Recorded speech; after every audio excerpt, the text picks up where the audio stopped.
વિદ્યાર્થી મિત્રો, પ્રાચીન સમયમાં કેટલીક એવી જાતિઓ હતી કે જે અલગ અલગ રહેતી હતી, પણ અલગ અલગ રહેવાના કારણે શું થતું કે એનાથી કોઈ શક્તિશાળી જાતિ એની ઉપર આક્રમણ કરતી, લૂંટફાટ કરતી અથવા તો આખી જાતિનો નાશ કરતી, જેના કારણે શું થયું કે 8 કે 9 જાતિના લોકો જે ભેગા થયા એને એક સંઘ બનાવ્યો. આ સંઘ એટલે શું તો કે વૈશાલીનું વજી રાજ્ય. આ વૈશાલીના વજી રાજ્યની અંદર આવા જ 8 કે 9 જાતિના લોકો ભેગા રહે છે ને એક સંઘ બનાવે છે અને પોતાનું રક્ષણ કરવા માટે સાથે રહે છે કે સાથે રહેશું તો જ આપણે જીવી શકશું. કારણ કે અલગ અલગ જ્યારે જાતિ રહેતી હતી ત્યારે એનાથી શક્તિશાળી જાતિના લોકો એની ઉપર આક્રમણ કરતા, લૂંટફાટ કરતા અને આખી જાતિને સમાપ્ત કરી દેતા. જેના કારણે એમ કહેવામાં આવે છે કે અહીંયા વૈશાલીના વજી રાજ્યની અંદર આવી જુદી જુદી જાતિનો સમૂહ ભેગો થાય છે અને પોતાની સંસ્કૃતિને જાળવી રાખે છે. તો ચાલો કઈ કઈ જાતિ હતી એની માહિતી મેળવીએ. રાજસત્તાક મહારાજ્યો. રાજસત્તાક મહારાજ્યો હમણાં જ વાત કરી કે જે રાજ્યો ખૂબ શક્તિશાળી છે, રાજસત્તા પોતાની વિસ્તારવા માંગે છે, એ લોકો શું કરતા હતા કે આસપાસના પ્રદેશો તાબે કરીને પોતાની સત્તા વધારવા અને સામ્રાજ્યની સ્થાપવાની મહત્વકાંક્ષા રાખતા હતા કે પોતાનું સામ્રાજ્ય છે વધુ ને વધુ વિસ્તરતું જાય એવી મહત્વકાંક્ષા એમની હતી. જેના કારણે શું થતું કે જુદી જુદી જાતિના લોકોએ પોતાનું રક્ષણ કરવા એક સંઘ રાજ્ય સ્થાપ્યું. રક્ષણ કરવા માટે શું કર્યું? એક સંઘ રાજ્યની સ્થાપના કરી અને આ સંઘ રાજ્ય એટલે જ વજી રાજ્ય અથવા તો વૈશાલીનું વજી રાજ્ય. આ ઇમેજની અંદર વૈશાલીની અંદર આ જુદી જુદી જાતિના લોકો છે એ પોતે પોતાનું રક્ષણ કરવા માટે એક આખો સમૂહ સંઘ બનાવે છે એ આપણે જોઈ શકીએ છીએ. આ સંઘ રાજ્યની અંદર વજી સંઘ નામે પણ ઓળખાય છે. શા માટે? ચાલો આપણે જોઈએ. આ સંઘમાં જુદી જુદી 8 કે 9 જાતિના લોકો હતા, અલગ અલગ જાતિના હતા, છતાં પણ પોતે સમૂહ કહે છે ને કે એકતામાં જ બળ હોય છે. એટલે આ લોકો અલગ અલગ રહેવાને બદલે સાથે રહે છે કે જેથી પોતાના બળની અંદર વધારો થાય છે. એટલે એક બની જાય છે આ 8 કે 9 જાતિના લોકો અને પોતાનું એક સંઘ રાજ્ય બનાવે છે અને આ સંઘ રાજ્યને જ વજી સંઘ તરીકે ઓળખવામાં આવે છે. 8 કે 9 જાતિની અંદર લીછવી છે, વિદેહ છે, વજી છે, શાક્ય, જ્ઞાતુક અને મલ, આ અલગ અલગ જાતિના લોકો છે એ પોતે સમૂહમાં હારે રહે છે અને વજી સંઘ નામનું એને નામ આપવામાં આવે છે. અને વૈશાલી રાજ્યની અંદર એની મેઇન એમ કહેવામાં આવે છે પાટનગર બનાવે છે, તેથી એને વૈશાલીનું વજી સંઘ નામ આપવામાં આવે છે. આ ઇમેજની અંદર જે આપણે અલગ અલગ જાતિઓની વાત કરી એ આપણે જોઈ શકીએ છીએ કે જેમાં લીછવી હતા, વિદેહ, વજી, શાક્ય, જ્ઞાતુક અને મલ જેવા અલગ અલગ જાતિના લોકોનો સમાવેશ થયો હતો. આ સંઘ રાજ્યનું મુખ્ય સ્થાન ક્યાં હતું? તો કે લીછવીઓનું પાટનગર વૈશાલી હતું. લીછવીઓનું પાટનગર જે વૈશાલી હતું ત્યાં આ સંઘ રાજ્યનું મુખ્ય સ્થાન રાખવામાં આવે છે. એ માટે જ એને વૈશાલીનું વજી સંઘ નામ આપવામાં આવ્યું હશે, જેથી તેને વૈશાલીના વજી સંઘનું ગણ રાજ્ય, કારણ કે ગણ જ હતો, એ લોકો પોતાના વડાને ચૂંટણી પરોક્ષ અથવા પ્રત્યક્ષ રીતે કરીને ચૂંટતા હતા, એ માટે એને ગણરાજ્ય કહેવામાં આવતું હતું.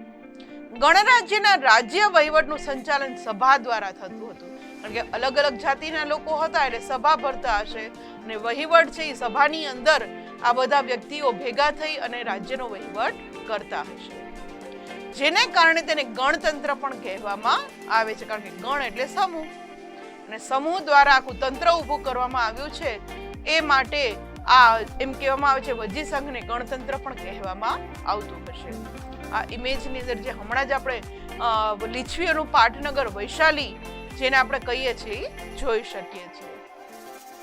ગણરાજ્યની અંદર શું હતું કે રાજની બધી સત્તાઓ સભ્ય પાસે હતી, કે સભ્યોની ચૂંટણી થતી અને જે સભ્યો છે એની પાસે આ સત્તા રહેતી હતી.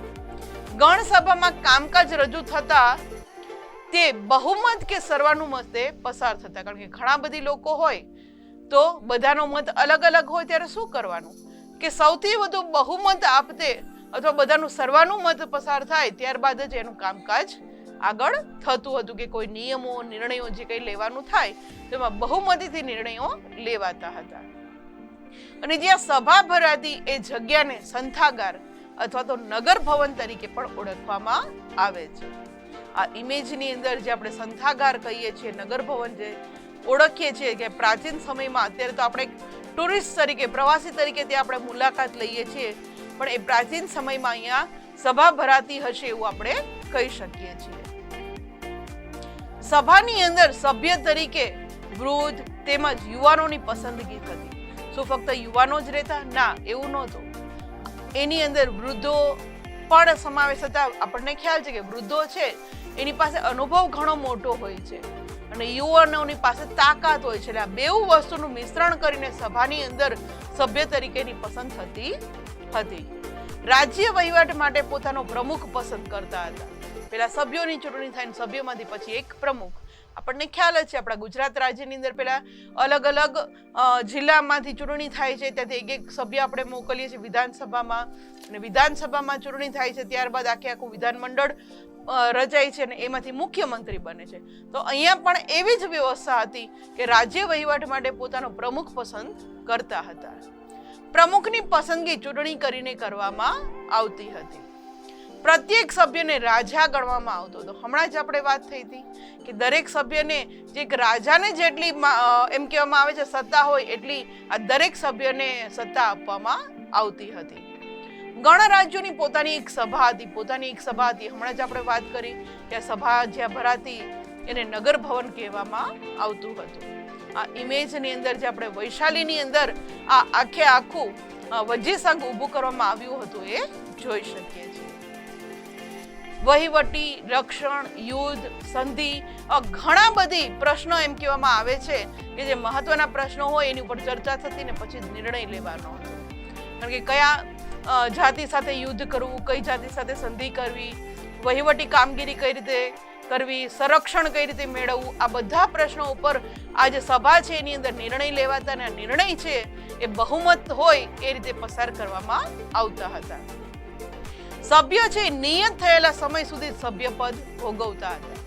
આપણને ખ્યાલ છે ને આપણા અત્યારે જે કંઈ આપણે રાજકારણની અંદર સભ્ય જે ચૂંટાઈને આવે છે એ 5 વર્ષનો એનો કાર્યકાળ કેટલો હોય છે? 5 વર્ષનો હોય છે.